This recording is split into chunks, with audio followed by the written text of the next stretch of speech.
Hai teman-teman, welcome back to my channel. Ayo kita buat kimchi sawi putih, kimchi Korea alaku ya. Karena aku nggak suka asin banget, jadi aku buat versi aku. Sekarang kita siapkan 500 gram sawi putih, buang bagian bawahnya. Belah bagian tengahnya terus dipotong agak besar. Kalau saya seperti ini potongnya ya. Terus kita didihkan air. Rebusnya sebentar aja agar tidak langu ya. Dan masih crunchy atau garing pas dimakan.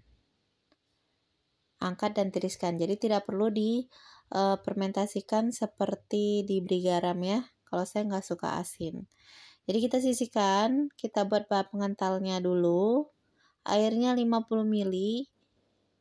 2 sendok makan tepung beras. Aduk-aduk ya, masak hingga menggumpal.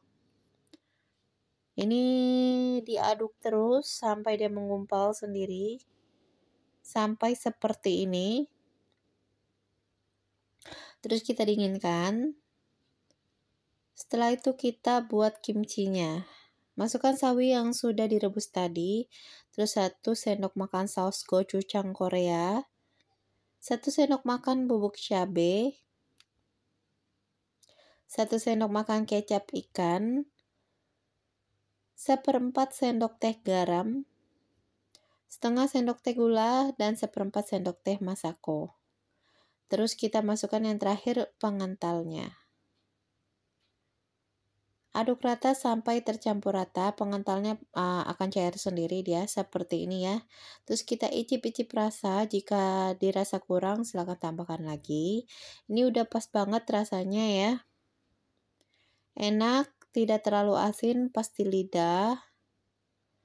Anak-anak pun bisa makan juga. Malah sangat suka banget.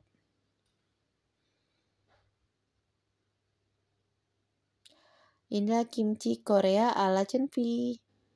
Untuk resep sudah dicantumkan di deskripsi. Terima kasih sudah menonton.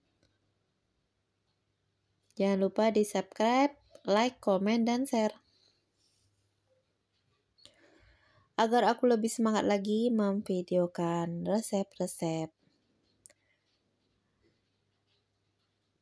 Nah, di sini saya buat kimchi yang sundubu jjigae ya, sup tahu Korea yang pedas dan tidak pedas.